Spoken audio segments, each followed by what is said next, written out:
As the attention of the world has been focused on a pre-1991 Soviet behavior of President Putin in Crimea, I come to the floor to remind the American public and members of this body that there is also a full-fledged humanitarian rights crisis ongoing in our own hemisphere, just 90 miles away from our shores in Cuba. As Ukrainians courageously fight to protect the democracy they won when the Berlin Wall fell 25 years ago this summer, the Cuban people continue to suffer from the oppression of a Soviet-style dictatorship that denies them the most basic rights. When the Soviet Union dissolved in 1991, millions of people, from Kiev to Budapest, Africa to Asia, were given their first chances in decades to build their own governments, a first chance to organize democratic elections, the chance to begin to determine their own futures. Since the end of the Cold War, peace, prosperity, and progress has largely been the order of the day for hundreds of millions of people, but not for the people of Cuba. Not one of those core principles of democracy can be found on the island. Fidel and Raul Castro have been the only names on any ballot for over 50 years. Not one free election has been held. Not one Cuban has been allowed to own their own company. Not one legitimate trade union has been allowed to be organized. Not one peaceful protest has occurred without being brutally squashed by the regime. No, this is the reality of Cuba today. It was the reality when the Berlin Wall fell, and it has been Cuba's reality for almost 60 years since Fidel Castro began taking control of every aspect of Cuban life. This reality in Cuba, the decades-long brutal oppression of simple human and democratic rights, the total disdain for the aspirations of a people by the Castro regime, its military and communist lackey thugs who penetrate and control people's lives at all levels, should not be overlooked. It should not be romanticized, and it can never be explained away. But unlike the Ukraine, where we have watched in horror as people have been ruthlessly beaten and killed for simply aspiring for democratic and transparent government, the Castro regime does not allow images of its oppression to be broadcast around the globe, let alone at home. Just because we do not see those images streaming across television sets and in the newspapers does not mean that the world should not be watching. It does not mean that we have turned the other way, and it does not mean that we have overlooked the brutal and oftentimes lethal oppression of the Castro regime. The number of people the regime has murdered or abducted is in the tens of thousands, if not the tens, is in the tens of thousands. Hundreds of thousands of children have been separated from their parents. Maybe hundreds of thousands of families have been torn apart. We don't even know how many have died in the Florida Straits in search of freedom. Millions of men, women, and young people have been forced into fields to cut sugarcane and perform other hard labor against their will. The average Cuban worker lives on an income of less than $1 a day. The Castro regime has been most adept not at spreading education and prosperity. I listened to some of my colleagues recently on the floor, and oh my God, what a paradise. A paradise that people are willing to take to makeshift rafts to flee from and die on the high seas. A paradise that has long lines at the U.S. interest section waiting to be able to come to the United States. Such a paradise that there is well over 1 million Cuban Americans in the United States and others in Spain and throughout the world. It's not a paradise that I think people flee from. But they are great not at spreading education and prosperity, but at instilling a penetrating fear and terror in the style of a Stalinist police state. There has been going on since 1959. Unfortunately, these are all the realities. It's not a thing of the past. Let us not overlook the fact that arbitrary and politically motivated arrests in Cuba reportedly topped 1,000 for a third straight month. This February, according to the Cuban Commission for Human Rights and National Reconciliation, a group inside of Cuba formed and founded by Elizardo Sanchez Santa Cruz, whose mission is to bring change and freedom, reported this to the world. The commission reported that, quote, arrests in the past 3 months have nearly doubled from the monthly averages of the previous 2 years. We must remind ourselves every day of the continued oppression and human suffering that's happening, not halfway around the world, but 90 miles from our own shores. The ongoing oppressive behavior of the Cuban regime we saw for the last half of the 20th century still haunts our hemisphere today. While Putin has annexed Crimea, while one wonders what's next, while Assad continues to kill his own people in Syria, while the world is watching the Taliban in Afghanistan, and violence continues in the Central African Republic, taking countless lives, the oppression of the Castro regime keeps rolling along, unabated. If there's a single symbol of that oppression, of the longing for freedom in Cuba, it is the ladies in white, Damas del Blanco, and their leader, Berta Soler. This is a picture of Berta. The courage she has displayed, along with all the other women, to promote democracy and political freedom in Cuba has served as an extraordinary example for all of us and everyone around the world who longs to be free. Every Sunday, they protest the jailing of their relatives by attending Mass and quietly marching through the streets of Havana, praying for nothing more than the freedom of their relatives and respect for the human rights of all Cubans. But as we see in this picture, often arrested, roughed up. Let's go to the previous picture. These are part of the women in white. All they do, Mr. President, they dress up in white, they march with a gladiola quietly towards church. And the response of the state regime is to detain them, beat them, jail them, hold them for days, maybe weeks, released, then jailed again. Ladies in white are the symbol of freedom, and women like Laura Poyang represents the story of thousands. She was a school teacher living with her husband, Hector, the leader of the outlawed Cuban Liberal Party. They were living a normal life in a small house on Neptune Street in Havana. Early one morning, there was a pounding on the front door. The police came in, searched everything. There was a sham trial held in Cuba. Hector was imprisoned, sentenced to 20 years in jail, and accused of acting against national security. His crime was dreaming of a free Cuba and putting that dream in writing. Since I last came to the floor to speak about Cuba, I met Rosa Maria Payá, daughter of the longtime dissident and political activist Oswaldo Payá. He was a Roman Catholic and the head of the Christian Liberation Movement, who collected 25,000 signatures under a project called the Varela Project, a peaceful effort to petition the regime under the existing Cuban Constitution for freedom of speech and freedom of assembly. For his peaceful efforts, he was awarded the Sakharov Prize by the European Parliament. His peaceful efforts were seen as a danger to the regime, a threat for which he was detained and arrested many times. Many times he suffered at the hands of the regime, and last year he died in Cuba, killed as Cuban state security ran his car off the road.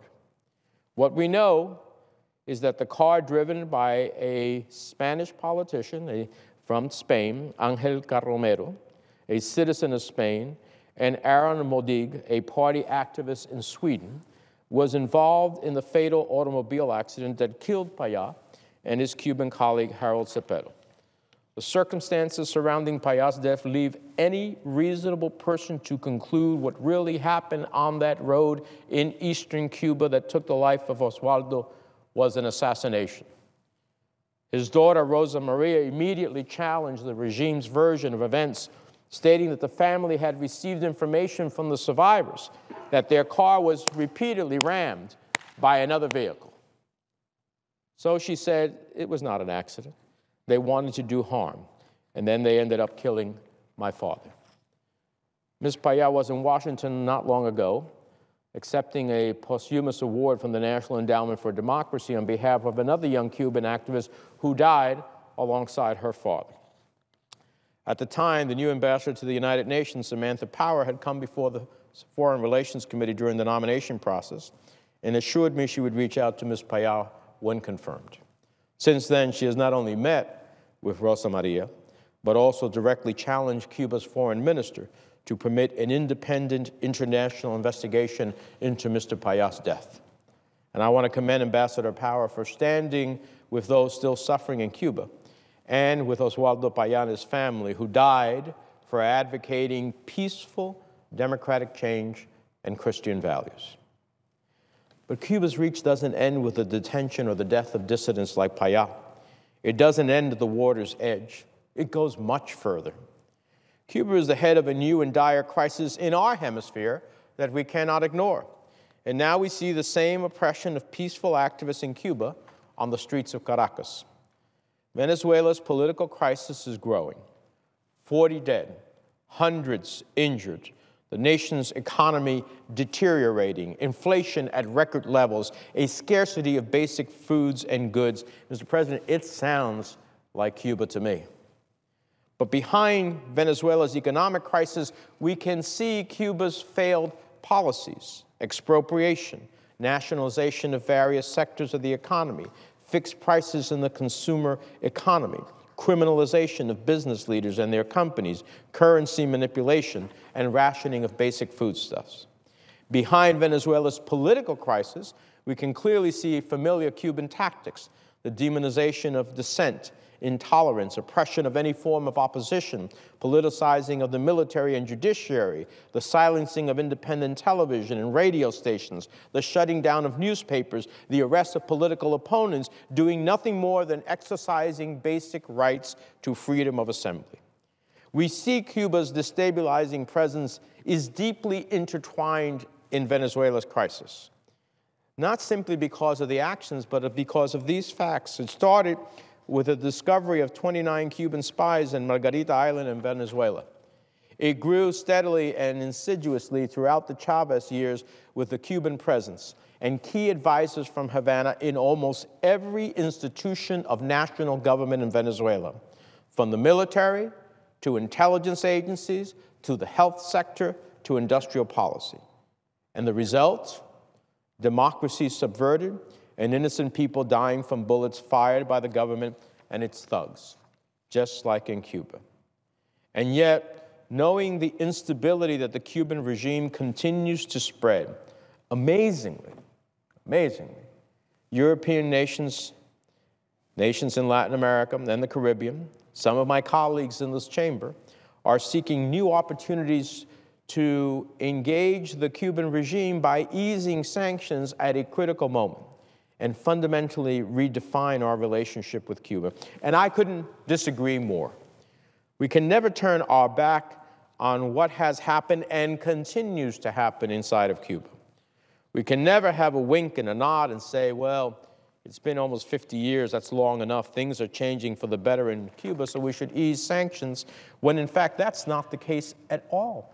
As I listen to these human rights activists who finally have been able to come from Cuba and visit with us here, to a person, they have said to me when I've asked them, is there change?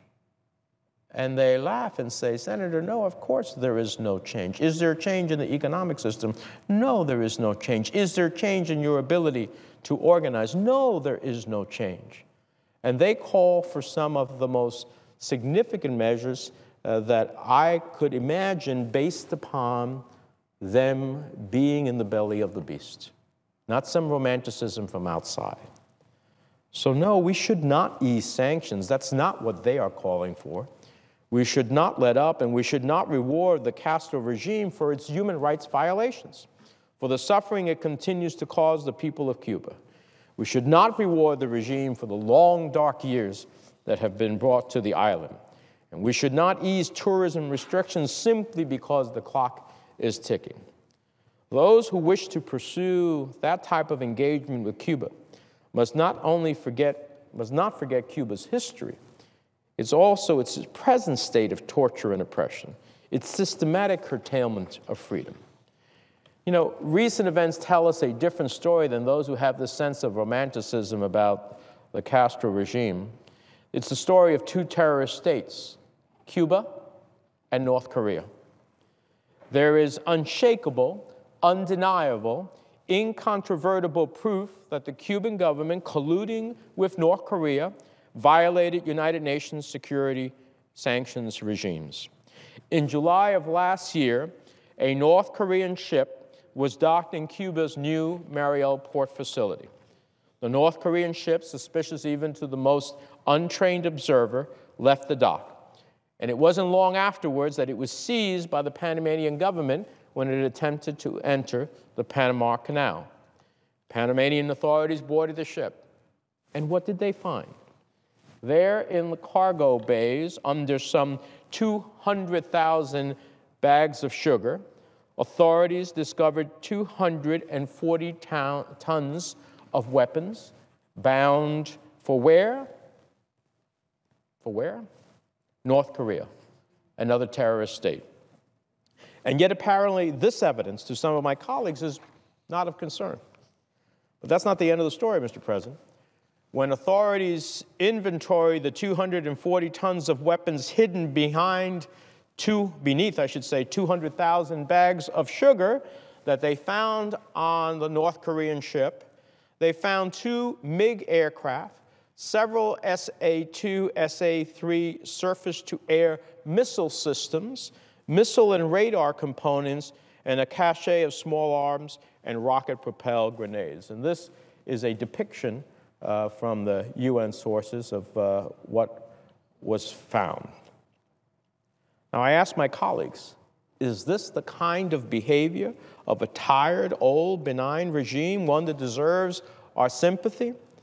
Is there a misunderstanding that does not check enough terrorist boxes? Is this something we should justifiably ignore, falling under the category of, well, Castro will be Castro? Or is this, at its core, the act of a dangerous player listed as a terrorist state that we would not tolerate from any other nation? It seems to me that supplying a rogue nation like North Korea with a secret cache of weapons demands something more than the loosening of travel restrictions and the opening of trade. It demands exactly the opposite. We should treat Cuba and the Castro regime as we would treat any other state sponsor of terrorism, which it is. And yet here I am, Mr. President, once again forced to come to the floor of the Senate to point to pictures of a North Korean ship in a Cuban port smuggling MiG aircraft and surface-to-air missiles, and ask, why should we turn a blind eye to what we clearly would not accept from Iran, Syria, or Sudan? And why in God's name would we want to take this opportunity to reward the regime with cash flows so that they can continue to oppress their people and subvert neighboring countries?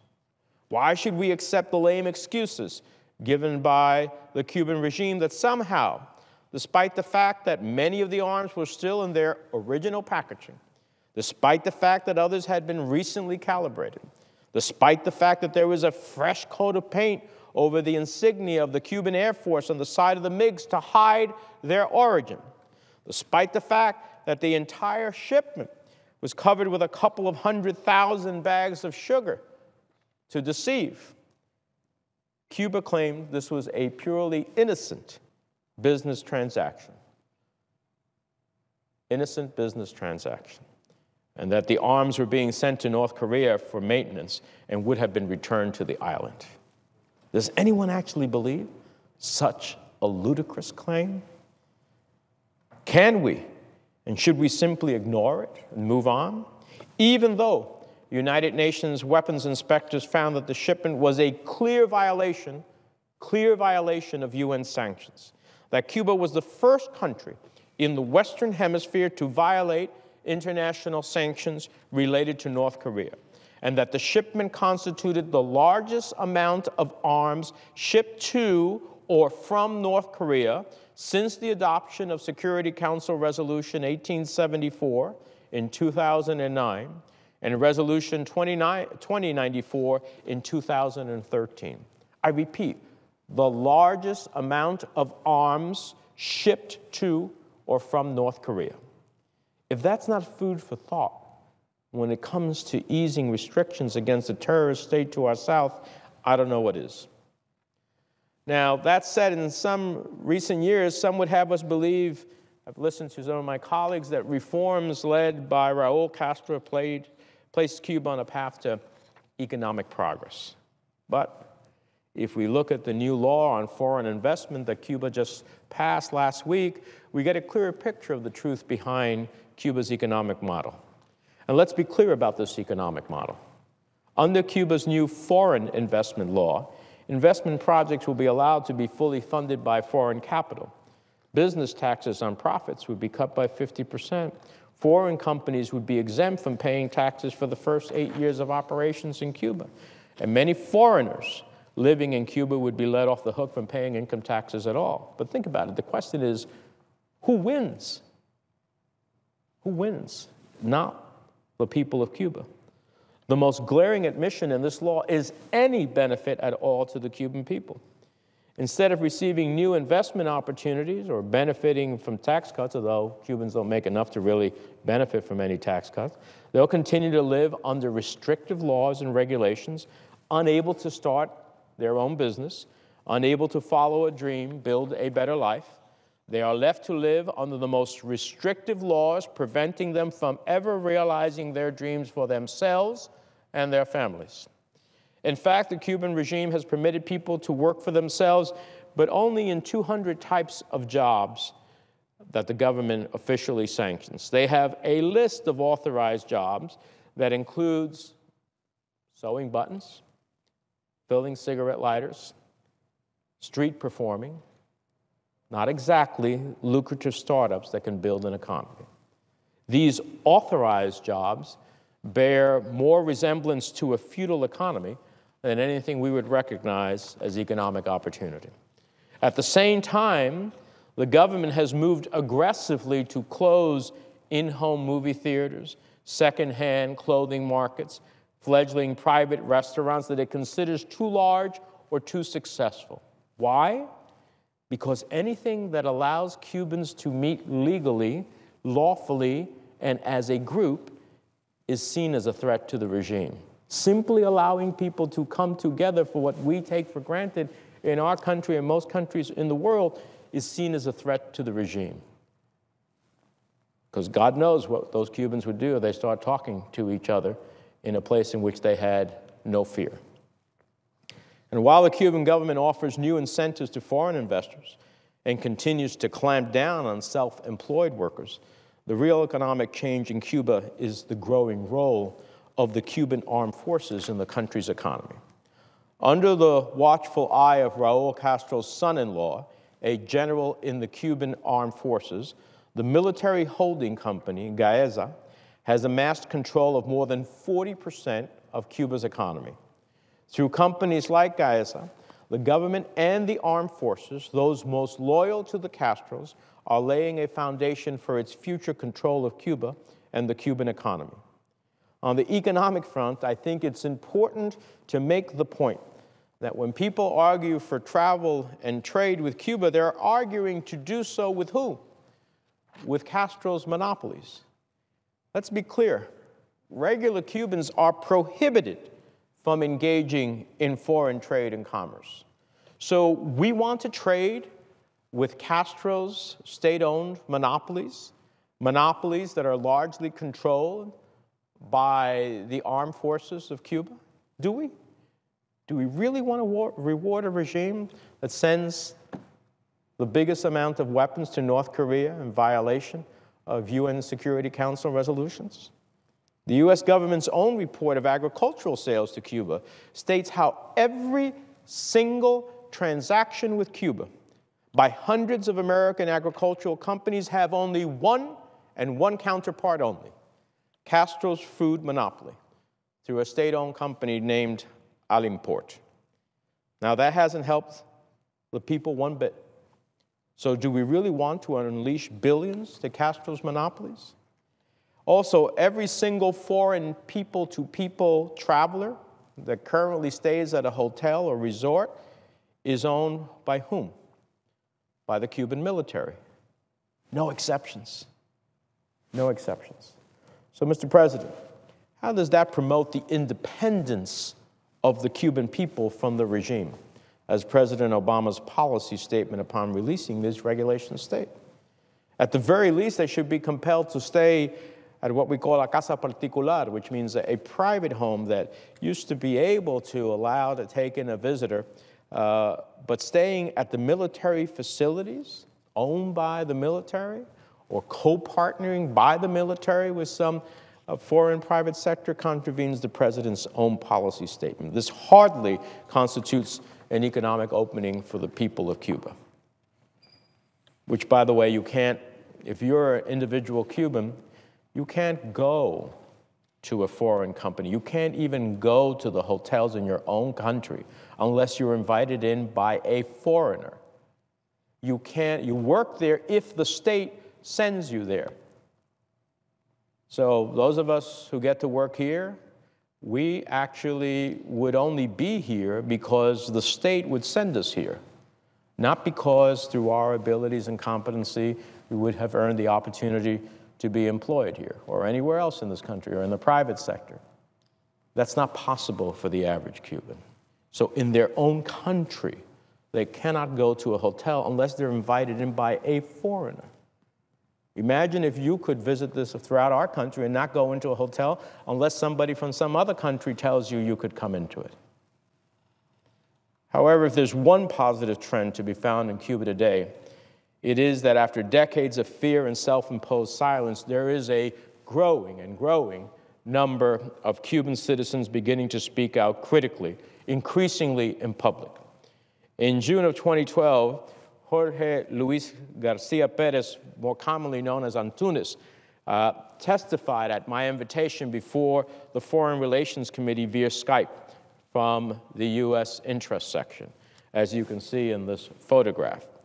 But after he testified, he was beaten and detained for his testimony on human rights abuses on the island. But that didn't stop him. It didn't stop the bloggers from the Cuban diaspora about getting the word out. After decades of being manipulated by the Castros, the people of Cuba no longer identify with the government.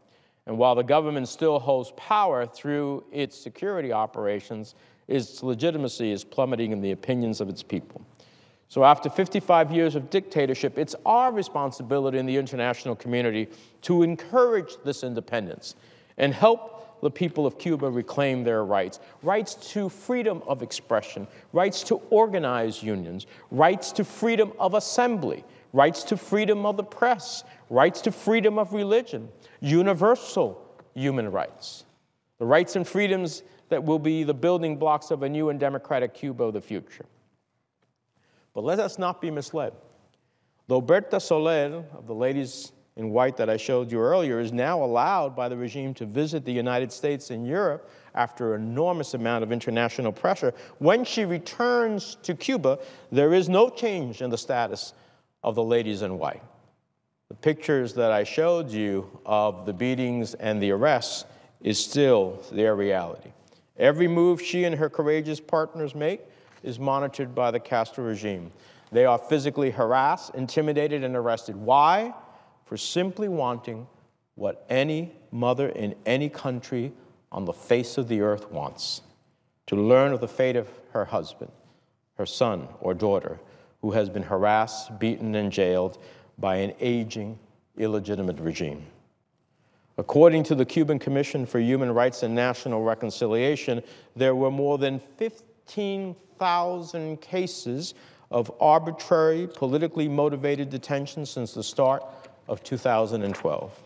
In January of this year, when 30 heads of state from Latin America and the Caribbean came together, as well as the Secretary General of the United Nations and the Secretary General of the OAS, where a summit in Havana were held, there were more than 1,050 detentions over the course of 1 month. In a prominent case, a leading Afro-Cuban political activist, intellectual, and known leftist, Manuel Cuesta Mora, was arrested after attempting to do what? To organize a parallel civil society summit during the visits by the heads of state. This simple practice, a practice that is not uncommon and in fact ubiquitous throughout Latin America and the world, is not tolerated by the Castro regime. Instead, Mr. Cuesta Mora faced 5 days of intensive interrogations and now has been charged with disseminating false news against international peace, joining prominent activist Jorge Luis Garcia Perez Antunes and Guillermo Fariñas, who was awarded the Sakharov Prize by the European Parliament for his dedication to peace, simply because they knew that there were heads of state throughout Latin America and of major international organizations wanting to hold a parallel meeting, peacefully doing so to promote their vision of what human rights, democracy should be inside of their country, and their result was to ultimately be jailed and faced with charges that can lead them for many, many years in jail. And unfortunately, except for one or two, most of the leaders of the hemisphere who went to that meeting didn't even try to meet with human rights activists, political dissidents, or independent journalists, because they did not want to insult the Castro regime. Here is Fariñas being shown taken away by police. These activists have faced repeated brutal acts at the hands of the Castro regime, no less violent than the regimes of any other terrorist state. Finally, it's important to note that detentions, violence, and harassment are not reserved simply for political activists alone, but also directed at labor rights activists as well. In early March of this year, AFL-CIO President Trunca called on the Cuban government to end its harassment of Mr. Cuesta Mora and all independent union activists advocating for labor rights to protect Cuban workers, like Mora and Maria Elena Mir and her colleagues. American workers are not turning a blind eye to what the Cuban regime is doing to limit worker rights, and we should not turn a blind eye either. We must support those like Maura and Maria who are willing to step forward for labor rights in the face of a repressive regime that will not stop at anything to silence them. As the people of Cuba look to cast off the shackles of 5 decades of dictatorial rule, we must stand with and speak out in support of all those who seek to reclaim their civil and political rights and promote political pluralism and democratic values. We cannot turn our back on Cuba's human rights violations record for decades simply because enough time has passed. If that's the case, Mr. President, enough time has surely passed in places like Syria, Sudan, Iran, and North Korea. To me and to the thousands who have suffered at the hands of this regime, the clock has nothing to do with our policy options. Engagement and sanctions relief has to be earned. It can't be timed out. It must come through real change, not X's on a calendar or the ticking of a clock. And the clock is ticking for Alan Gross. On December 4th of 2009, Alan Gross, a private subcontractor for the U.S. government, working to bring information to the Jewish community inside of Cuba, was arrested in Cuba.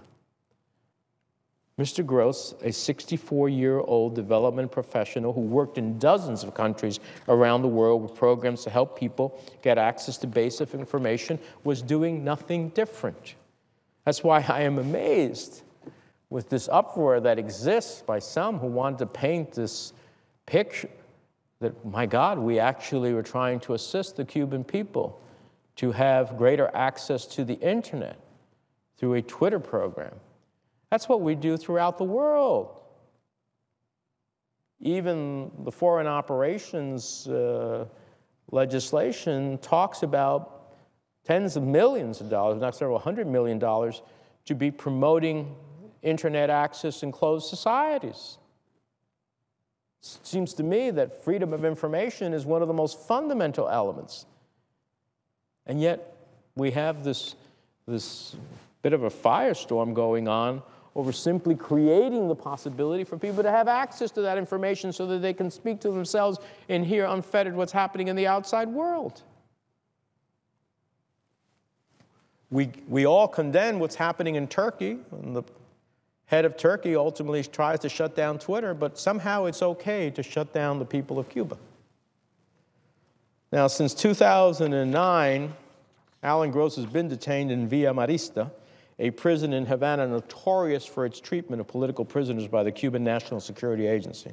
This is not a minimum security prison where foreigners are routinely held. It is a harsh, repressive prison reserved for Cuban dissidents. He's still being held at Villa Marista, and it's time for the Castro regime to let this American be released. He did nothing wrong.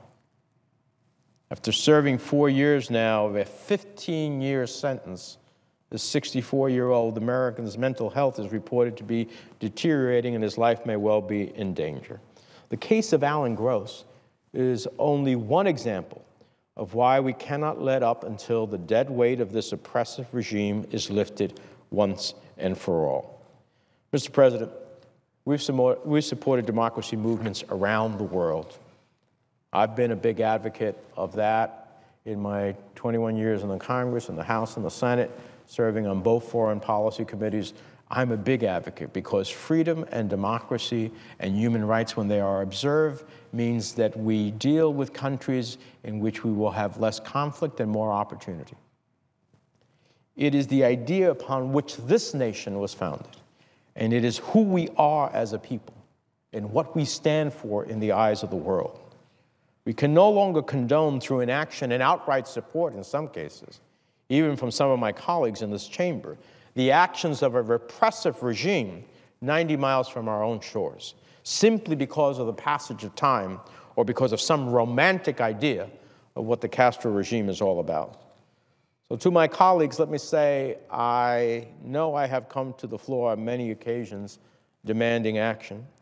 I've come to this floor demanding that we live up to our rhetoric and to our values.